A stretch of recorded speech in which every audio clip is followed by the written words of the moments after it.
I am Ryan J. L. Millar. I am student of Bachelor of Science in Marine Transportation of BASE MT. My section is S33 and I am from Inabanga, Bohol. Important of PMIRS 5, Resilience in BASE MT program. Resilience is important in the BASE MT because it prepares a marine student to handle the physical, mental, and emotional challenges of life at sea.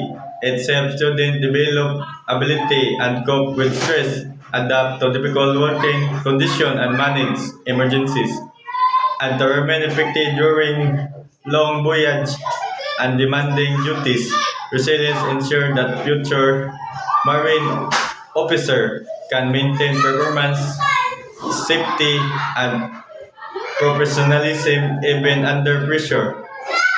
This course will help me by becoming a successful seafarer, discipline, and the ability to handle stress and challenges at sea.